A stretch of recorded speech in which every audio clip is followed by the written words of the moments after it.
우리가 이 갓난아이가 울게 되면 우리는 궁금합니다. 이 아이가 왜 우는지, 배가 고파서 우는지, 아니면 졸려서 우는지, 아니면 화가 나서 우는지, 또 무언가가 필요해서 우는지, 이것에 대해서 이 아이가 왜 이렇게 울지? 이렇게 왜 우는가? 이렇게 생각을 하게 되는데, 아이가 자라기 시작하면 아이가 이제 똑같이 울고 화도 내고 또 여러 가지 자신의 표현을 하게 되는데, 우리는 이 아이가 왜 이러는지에 대해서 생각하기보다는 그 반응에 대해서 왜 우는가, 왜 쓸데없이 우는가, 또 이유를 관심을 갖지 않고 살아갈 때가 있습니다. 왜 우는지, 또 왜 화를 내는지, 왜 그러는지에 대한 관심보다는 이 아이가 왜 우는 것에 대한 것에 우리는 더 반응하게 되고, 화내는 것에 더 반응할 때가 있다는 것입니다. 또 아이가 그렇게 자라다 보면 또 그런 사회에서 살아가게 되는데, 그 반응에 왜라는 질문을 갖기보다는 그 왜에 대해서 왜라고 하는 것 자체를 반대하고 또 왜라는 자체를 싫어할 때가 있다라는 것입니다. 한국 사회에 살다 보면 그 왜라는 것을 더욱더 생각하지 못할 때가 있다는 것입니다. 군대에 가면 뭐라고 그럴까요? 고참이 시키는 대로 해야 한다라고 이야기합니다. 왜 이래야 합니까? 따지면 어떻게 될까요? 그 고참한테 혼나는 일이 많게 됩니다. 직장에서도 마찬가지죠. 상사가 뭐라고 시켰습니다. 그러면 네 하고 해야 된다라고 생각을 하지, 많은 사람들이 왜 이 일을 해야 합니까? 라고 따지면 어떻게 될까요? 그 분위기는 굉장히 싸해지게 된다라는 것이죠. 그 주변 사람들도 같은 생각을 갖는다 할지라도 그 왜로 인해서 나 빨리 퇴근해야 되는데 저 사람 때문에 늦게 가는 건 아닌가, 또 저 사람 때문에 내가 신경 써야 될 것이 생기는 것은 아닌가, 또 내가 스트레스를 받는 것은 아닌가, 이렇게 생각하면서 왜를 따지는 것에 대해서, 또 왜라고 왜 이래야 합니까? 라고 질문하는 것에 대해서 굉장히 불편한 사람으로 생각하게 된다라는 것이죠. 그 왜를 따지게 되면 튀는 사람이 되고, 또 그 자기 주장이 강한 사람이 되고, 또 남을 배려하지 않는 사람처럼 여겨지게 된다는 것입니다. 그런 사회 속에서 살다 보면 잘못되어도 잘못되었다고 따지지 못한다는 것이죠. 이런 사회 분위기에서 왜를 따지는 것은 결코 쉽지 않다는 것입니다. 대단한 용기가 필요하다는 것입니다. 오늘 슬로보앗의 딸들의 질문이 바로 이것입니다. 슬로보앗의 딸은 5명이 있었고 아들이 없었습니다. 아들이 없었다는 것은 기업을 물려받을 수 없다는 뜻과 같은 뜻이 되어버립니다. 그 고대 근동에서, 또 이스라엘에서 고대 근동의 사회도 그렇고 이스라엘의 사회도 마찬가지로 아버지의 가업을 아들들 사이에서 분배가 되었고, 또 장자는 다른 아들들보다 갑절의 분배를 받았습니다. 그러나 딸들은 일반적으로 아버지의 땅을 물려받지 못했으며, 아버지로부터 혼인지창금으로 알려진 상당의 양의 결혼 선물을 받았습니다. 전통적으로 이는 의복과 귀금속, 또 돈과 가구들이었으며, 부유한 사람들은 여종들과 땅, 또 성읍까지 주었습니다. 그러나 딸을 결혼시키고 지참금을 주게 되면 아버지는 딸에게 더 이상 경제적인 책임을 지지 않는다는 것입니다. 그래서 딸은 남편의 가족의 일원이 되고, 그녀의 아들이 남편의 땅을 기업으로 받는다는 것입니다. 이와 같은 부계 제도에 의해서 그 땅은 가족 내에 머무르게 되었고, 이것은 구약 율법의 중요한 원칙이고, 또 레위기 25장에 기록된 희년법에도 나타나게 됩니다. 그러나 슬로보앗은 아들이 없었기 때문에 그 전통적인 법에 의하면 그의 기업은 가까운 남자 친척들에게 넘어가게 됩니다. 그렇게 함으로써 그의 땅은 가족 내에 머무르게 되는데, 여기서 슬로보앗의 딸들은 아들 없이 죽은 아버지의 기업을 자신들이 상속할 수 있게 해달라고 공개적으로 요청했다는 것입니다. 아버지의 기업을 상속받기 위해서 이렇게 했다는 것이죠. 누군가, 그 5딸 중에 누군가가 아마 질문을 했을 것 같습니다. 왜 우리는 못 받는 것인가? 또 우리는 이것을 다 빼앗기는 것이 아닌가?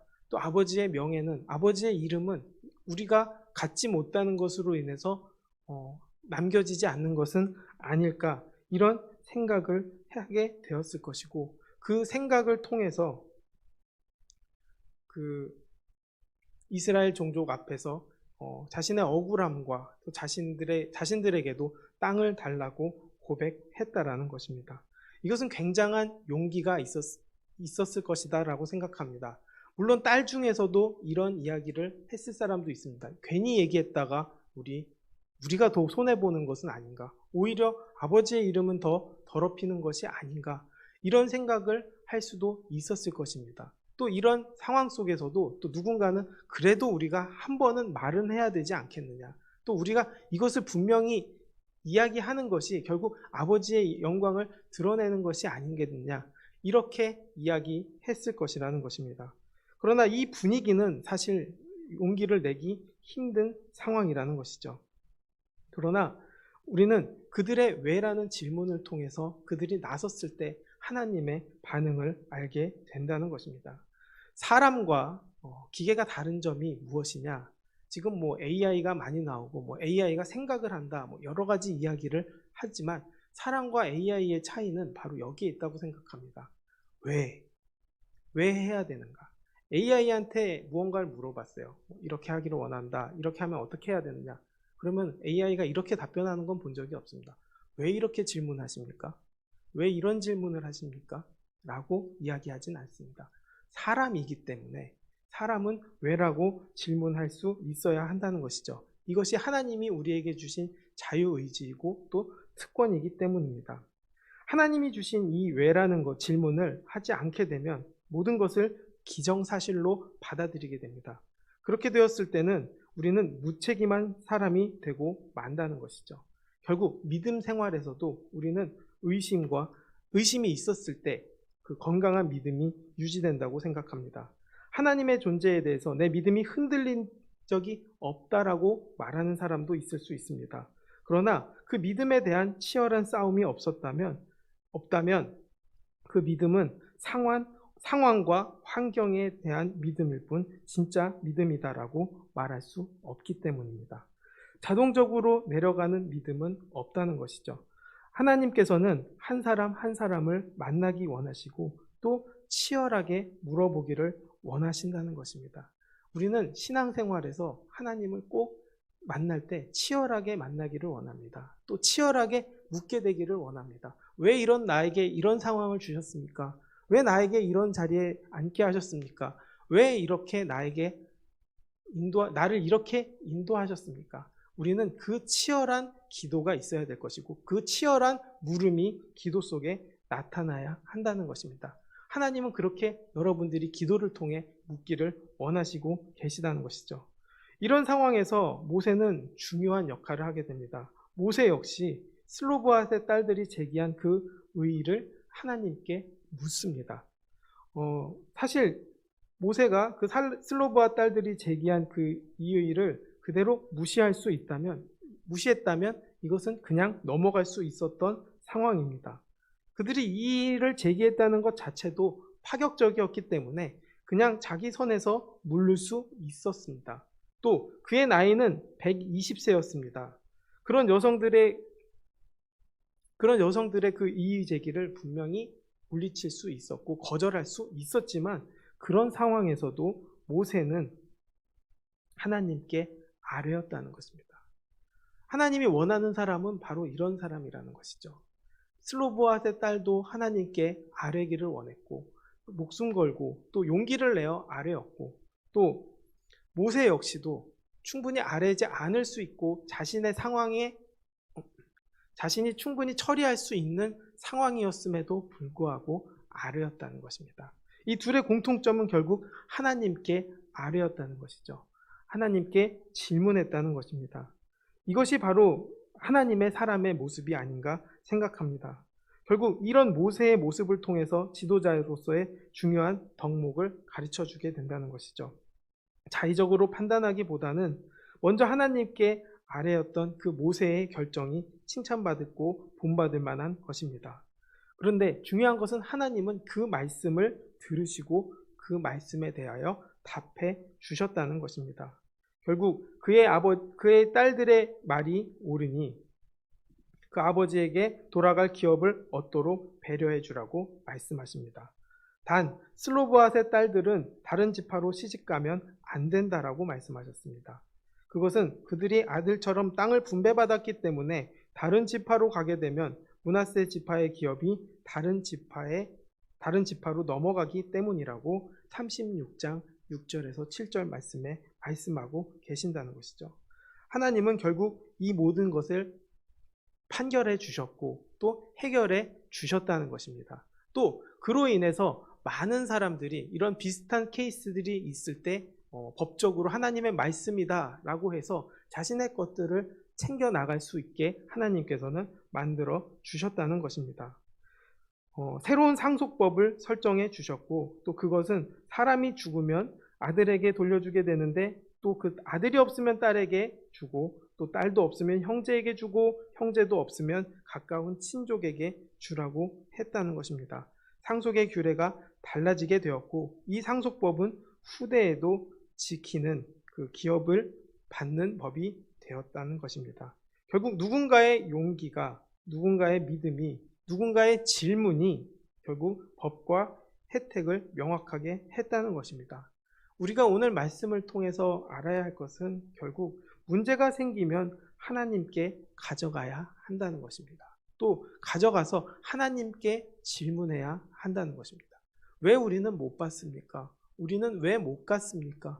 우리는 왜 이렇게 어려워야 합니까? 왜 세상은 이렇게 살아야 되는 겁니까? 우리는 치열하게 질문할 수 있어야 한다는 것이죠. 그러면 이 문제를 하나님께 가져가게 되면 결국 이 묻고 답하는 과정을 통해서 하나님을 만나게 될 것이고 하나님을 의지하게 될 것이라는 것입니다. 결국 우리는 무엇을 바꿔야 될까에 고민을 할 때가 있습니다. 그러나 이 고민을 할 때 왜 바꿔야 하는지 알아야 한다는 것이죠. 또 왜 이렇게 되어야 되는지 우리는 세상을 찾아가는 것이 아니라 하나님을 찾아가야 한다는 것입니다. 세상은 어떻게 반응할까요? 하나님께 질문하지 않습니다. 또 자기 선에서 모든 것을 끝내려고 합니다. 또 이런 질문들을 묵살할 때가 많다는 것입니다. 그럴 때일수록 우리는 누구에게 바라야 하는가? 바로 하나님께 바라야 한다는 것이고 하나님께 물어야 한다는 것이고 하나님께 따져야 한다는 것입니다. 교회 안에서도 왜가 필요하고 또 내 삶에 대해서도 왜가 필요합니다.